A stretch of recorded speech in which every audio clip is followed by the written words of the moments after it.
Kintsugi Heroes acknowledges funding and was made possible with support from the Community Broadcasting Foundation. Find out more at cbf.org.au.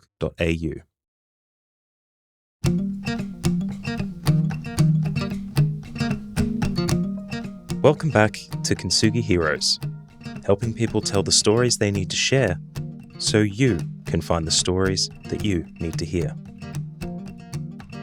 This week, Simone Allen is joined by Alex Brandt, a woman of remarkable strength and resilience. Alex's life has been a turbulent journey marked by early childhood trauma, substance abuse, and numerous personal losses. Despite these hardships, she emerged as a beacon of hope and transformation. Alex's story is one of self-reconstruction. She left behind a life marred by addiction and embraced education, and now she travels the world, sharing her insights on survival and transformation. Enjoy this one with Alex Brandt. Good morning. Hello, Alex Brandt. I am just so excited to talk to you today. And I know deeply that you're one of the most resilient women that I've ever met. And your story, my goodness, it's gut-wrenching, and it's your early childhood is really quite a story. And I know that our listeners of Kintsugi Heroes will really love to hear what you have to say, Alex, and more importantly, sort of lessons to share for others. I'm really looking forward to sharing your story with our listeners and applying the philosophy of Kintsugi to other people's lives, learning how to accept your past, overcome doubt and shame, and learn to heal and find new happiness and joy. So, Alex, welcome on board.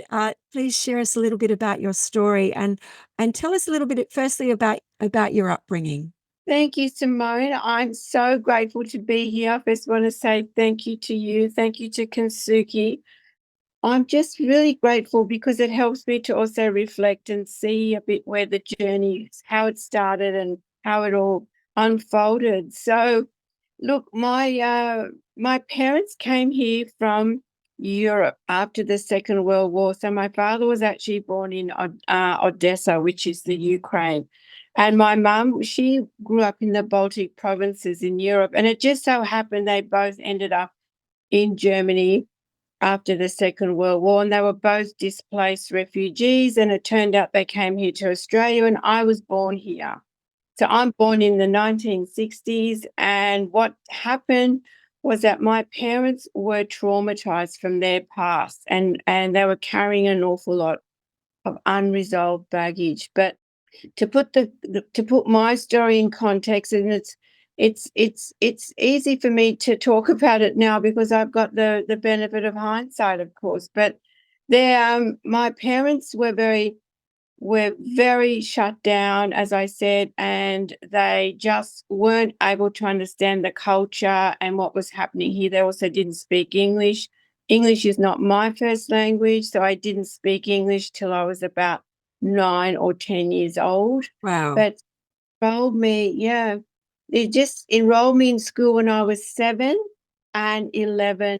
So it was a hard start, just from, I can't imagine that at 10, not, really still learning English. So tell me a little bit about that schooling time. So the schooling time for me was a very overwhelming place.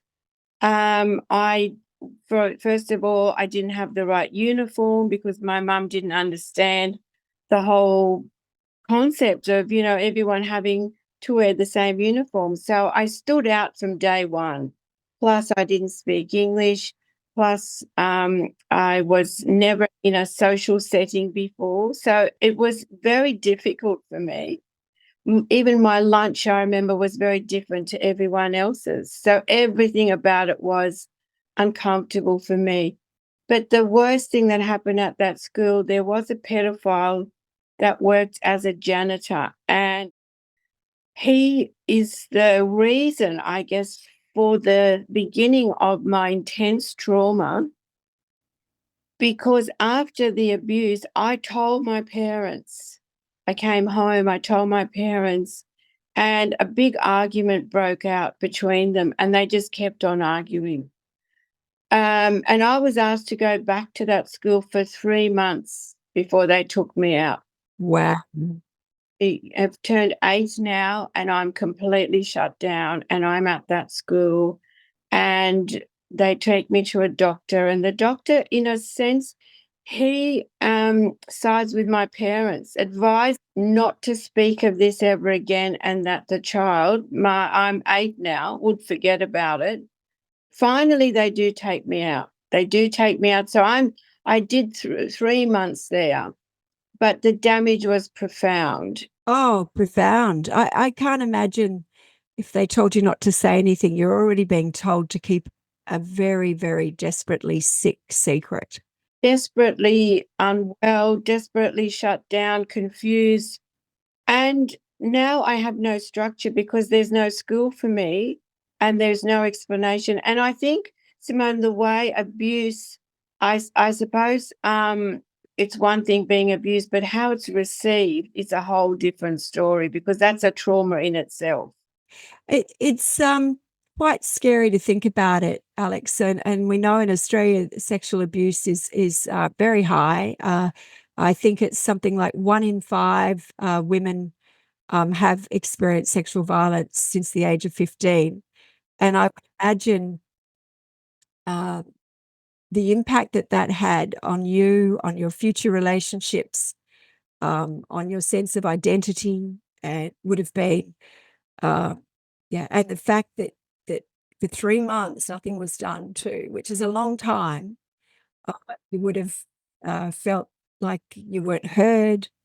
Uh, a really, really tough time. And you had, did you have any siblings? So I had siblings. So I have a brother that was 2 years older than me, and he was performing very well. And so I was compared to him. And when I was 8, so roughly when they took me out, my mother had my sister. So she's 7 and 11 months younger than I am. So she's busy with the new baby, and I become almost the problem in the family.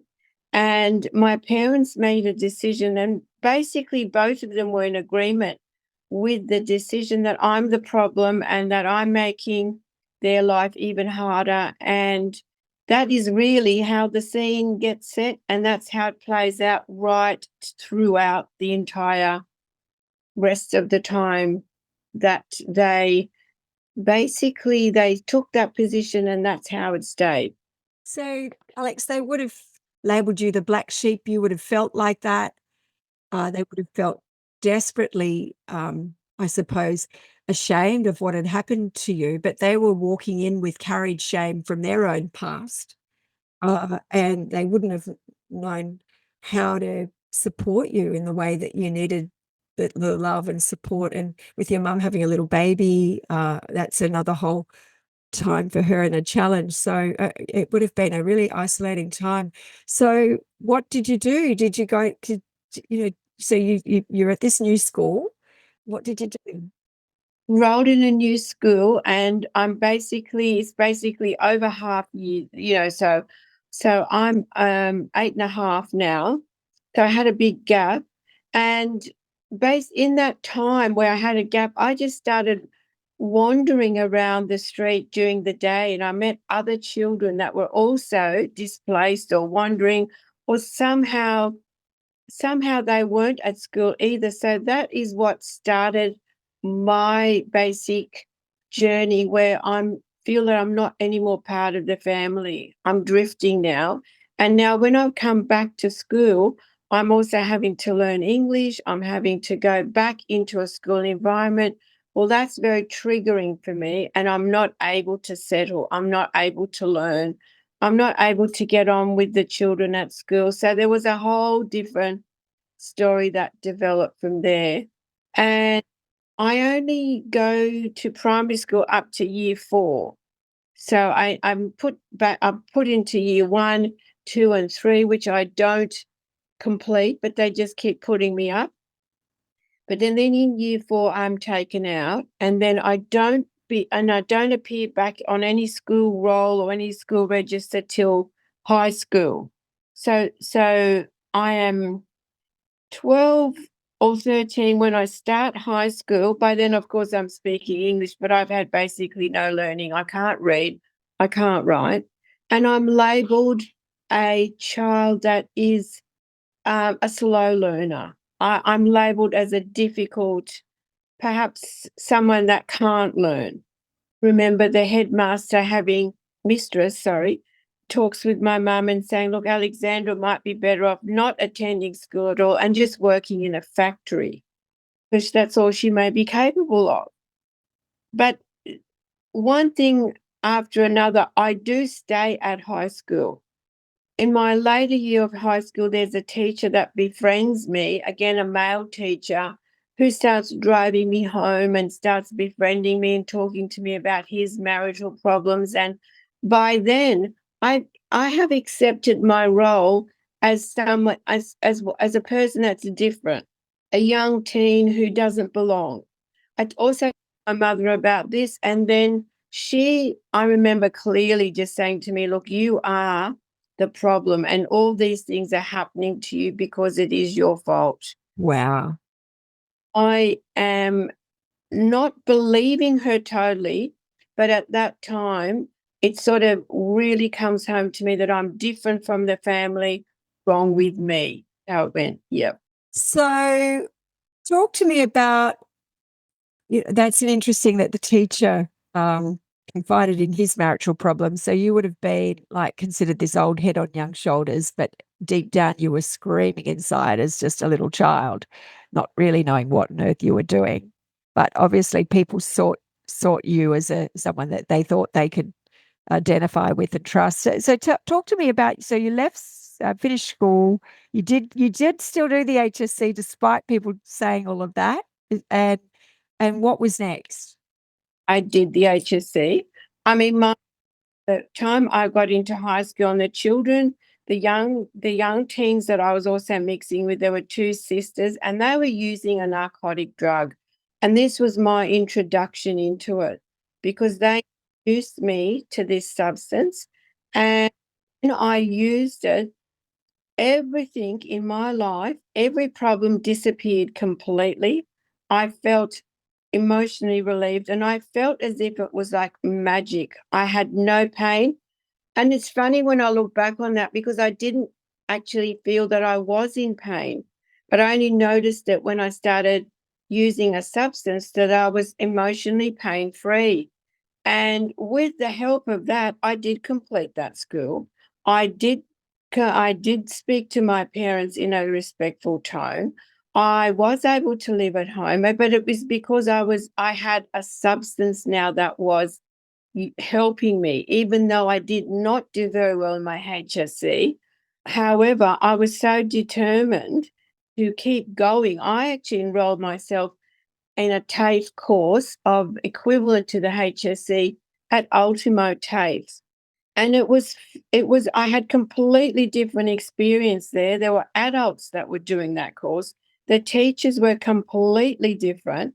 And I actually, in that whole year, I caught up basically my entire 6 years of high school. I got a scholarship to either go to New South Wales Uni or Riverina, College of Riverina, for a teacher's scholarship, and chosen Riverina because it was my way of getting out to Riverina. When I get to Riverina College, I see that I'm actually eligible to do other courses and other subjects. And for whatever reason, I think it's because I needed to work out what was wrong, I felt, with me, I chose psychology. So I'm enrolled in this psychology course, and I am using a narcotic. And so I attend very, very briefly. I start the course and I realize this is way over my head. I'm not going to be able to do it. And so I leave college and I move out to a place called Riversdale. It's on the edge of Wagga. It's a hippie farm, basically, with other lost souls. Some are using, some are not, some are just there because they like the lifestyle. But I gravitate to the narcotic users, and we start basically living a lifestyle completely outside of society now. I've let the studies go, my family is completely estranged from me, and I'm in a world of using now. And that's basically what happens to me. It just keeps on going. This is where my life is headed now. The elixir of the amphetamines or the drugs starts to take over, comfortably numbs you, and you just keep going down that track. So you drop out of college. And about this life now, where I feel I am somehow connected to these people. We have a common goal. They seem to also be broken. They have their own stories, which I'm strongly identifying with. And almost it's calming for me and soothing for me to make those identifications and those connections. And we have our own solution. We have our own secret. We have our own medication. And so somehow it in a weird way, it made sense for a short time. Yeah, the spiral begins. That's correct. That's right. That's how it started. Yeah, Alex. So you joined this sort of hippie community. You're now kind of just living a life of kind of starting in the drug world. Obviously, that probably leads to more. Tell us a bit about what happens. So in the beginning, it seems quite innocent, and it also seems quite freeing. And it seems to me that we're not part of society, and people are getting along and wearing sort of very nice hippie clothes even, and there's music, and there is a sense of community. However, the next thing that happens is the drug actually takes over, and I'm actually seeing my peers, my friends, my young friends overdosing and dying. And that for me was an enormous shock, an enormous reality shock. And for a very short time, it did startle me and pull me up. But the fact is that the promise of relief is so great, and I am now seeking relief from the trauma of what's happening to me in the drug world. But the story continues. I end up in Sydney, but now this is not a hippie farm with nice music. This is now the drug world of Sydney, the streets, the crime, the older addicts, the experienced drug dealers, and I'm on the streets of King's Cross, and I'm just swamped. I have nowhere to go except to basically somehow work it out. I knew I had to somehow work this out. I have no idea how, but I know that I'm also not in the right place now. I have fallen beneath, I guess, society's norms to a huge degree, and I'm falling levels in myself. So what didn't seem right the day before all of a sudden seems the norm, and I'm doing this now. Yeah, so normalizing dysfunctional behavior, and you're acting out of your integrity because it just becomes this cycle, I suppose. And like you say, one day you're at one level, and then next minute something else. Are you able to talk through how did you survive as far as companionship, friendships? What how did you didn't have your family, so what happened there? So usually that sort of using also requires teamwork, and it requires, in a sense, teamwork where you team up with a specific person. And on those levels, the people that I was seeing, that I was teaming up with, were men who were incredibly street smart, but also had a criminal past, a criminal history, and we become connected. And in a sense, that's very treacherous in itself, because that involves a lot of violence, at times domestic violence. There's an enormous amount of pressure continually to keep producing ways of earning money to buy the substance, because by now the substance has taken over, it's taken priority. And everything that in this group we were doing, we were just I suppose, focused on the substance, but also knowing that we're all going to our death now. So it's very obvious that people around us are overdosing and dying, and people around us are not actually coming out of this alive. And it's just such a fast-moving, slippery slope, and the addiction is now jumping all over you. That's how it feels. And I actually ended up being married 4 times, but in the drug world 3 times, and all those partners died. Wow. So all of them died. All of them died while I was still in the grip of using. So when one partner died, I basically ended up creating a new relationship with someone else. But the lifestyle is so hard and so harsh that so they die. They just die from.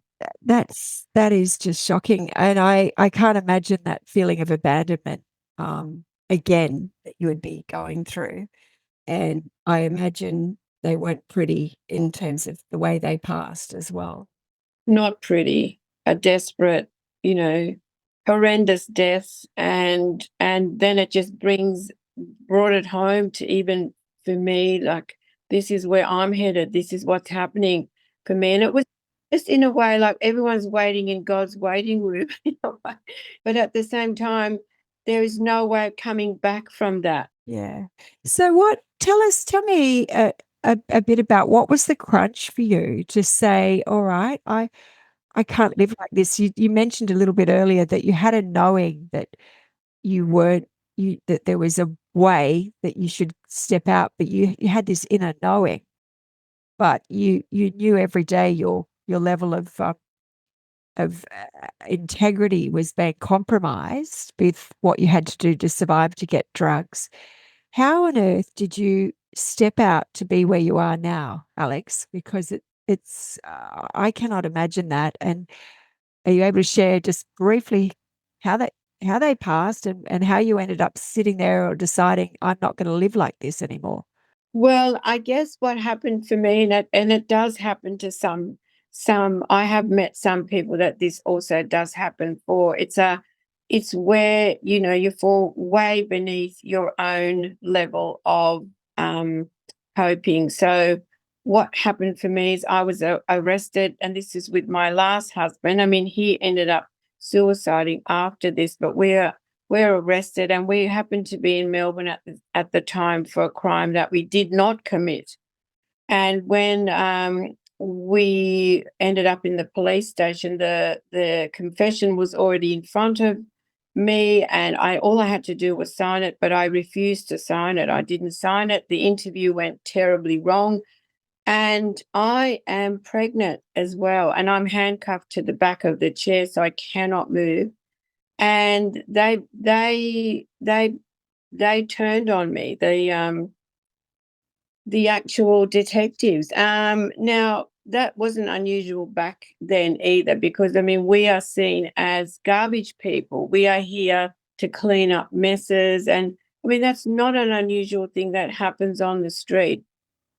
The unusual thing was that they just persisted with a ferocity, I guess. And I mean, the tragedy for me was that I had a miscarriage. I mean, I was so shocked that this could even be happening. And they could see what was happening for me, and they untied me and they just threw me into a cell. When I put myself back in that place of the emotional pain, the powerlessness, the physical pain, the desperation, with that, some people might call it a rock bottom. Some people have described things like this as a moment of clarity even.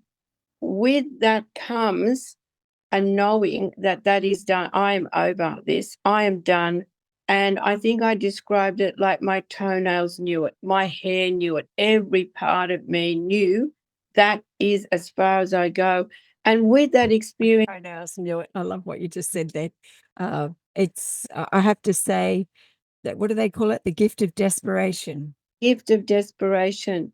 And with it comes a different type of strength, a different type of clarity, and an absolute knowing that that's over now. I have seen the darkest moment, the most desperate time that I needed to see or experience. And I don't mean that I needed it, but it was almost like the darkness just fell away now. Wow.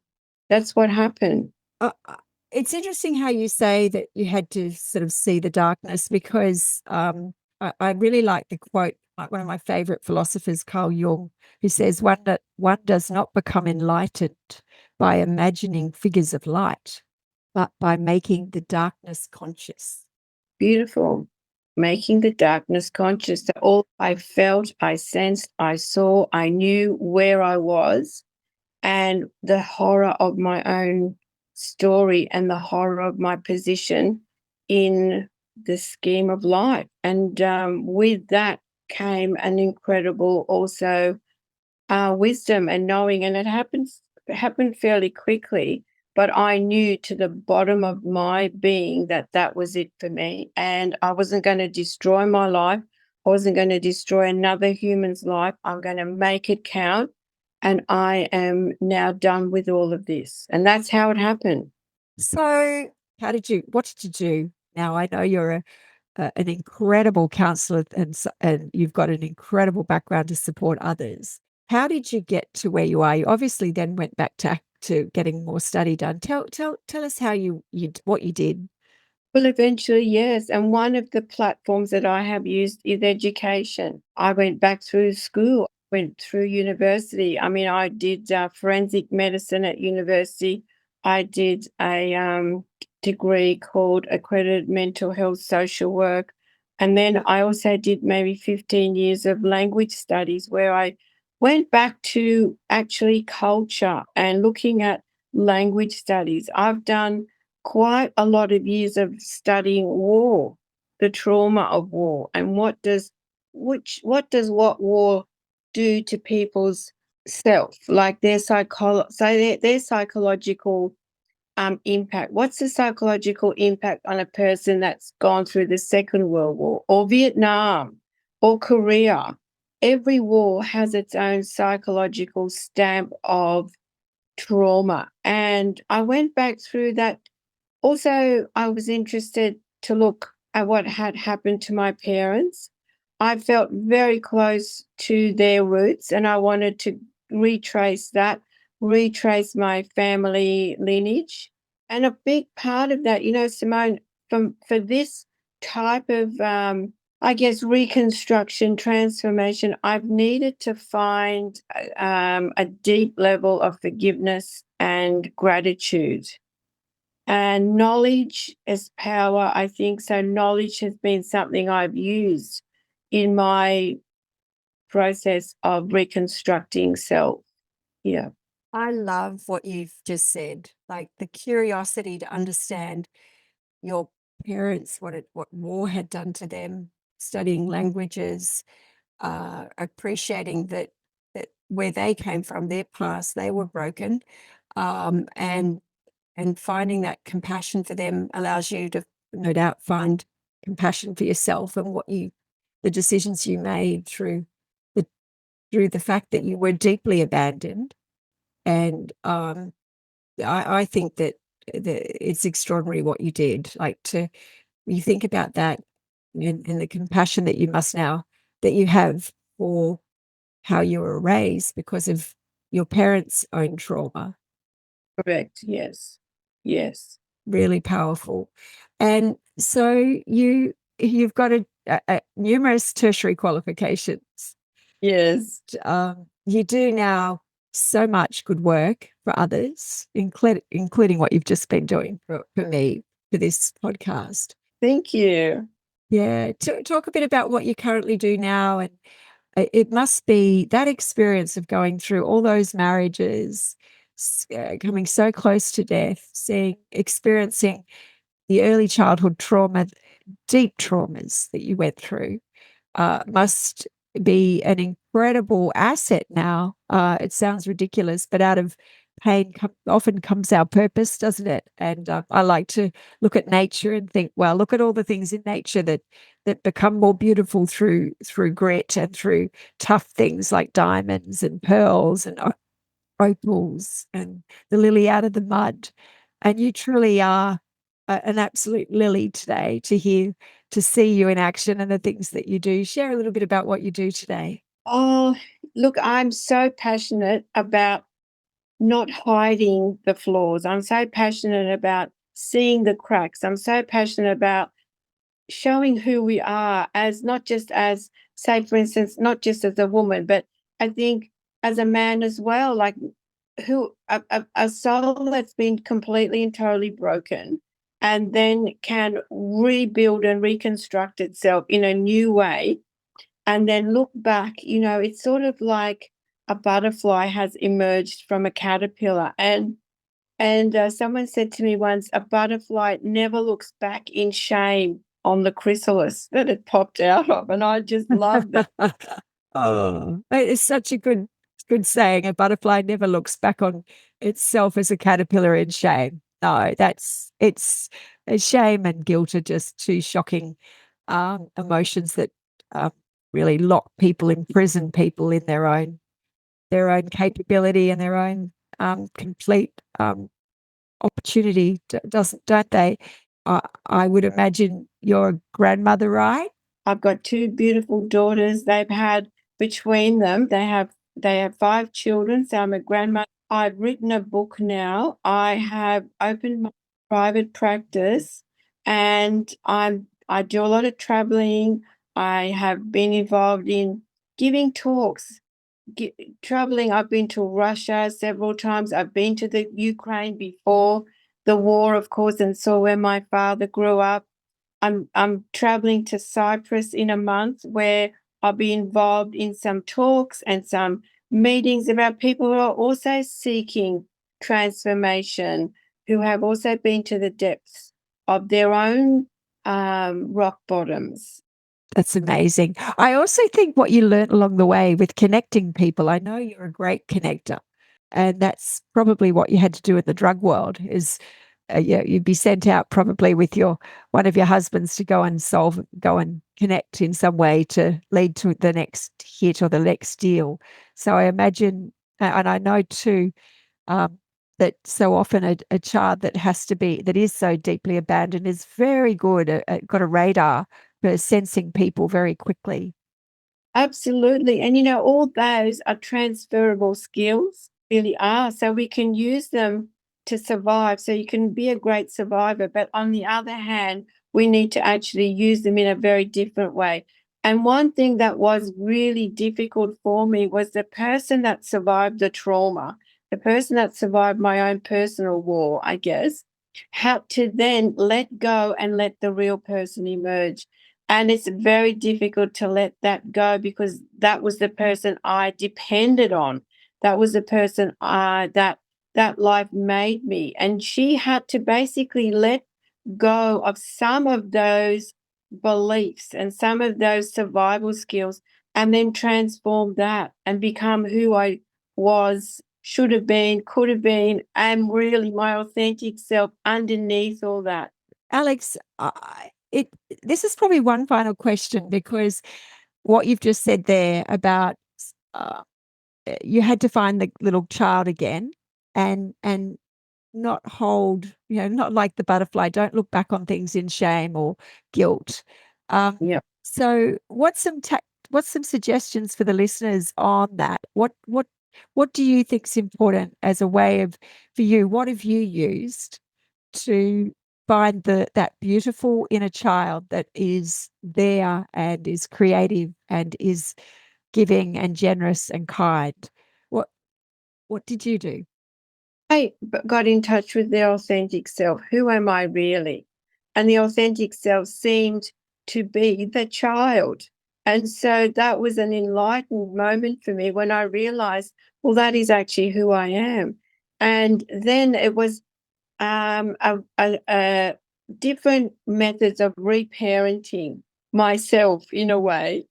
And bringing her out of the shadows and not abandoning her and being there for her and then following all that up. And then it's a kind of an internal love story, if you like, of accept.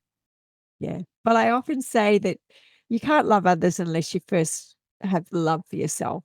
Really important to find that in a child, and no doubt mentors and uh, uh, therapy and education, as you've spoken about, all of those things have given you steps to esteem and to really embrace that beautiful person that you are. But look, Alex, I want to thank you so much for joining Kintsugi Heroes today. It's been an absolute delight to talk to you, and your story of resilience and recovery after such a tough upbringing, and the proactive steps that you did to do that are just inspirational. So I want to thank you so much. My pleasure. Great honor to speak to you today. Thank you for having me. Thank you, Alex Brandt. Thank you for listening to this episode of Kintsugi Heroes. Thank you to Colin Lilly for permission to use Broken as our theme music for this series. If you enjoyed this conversation, share the podcast with a friend and let us know by leaving a rating and review on Apple Podcasts, Spotify, or wherever you get your podcasts. If you'd like to support Kintsugi Heroes and the stories we share, head to kintsugiheroes.com.au and follow the instructions to make a tax-deductible donation. Thank you for listening, and we'll see you next time.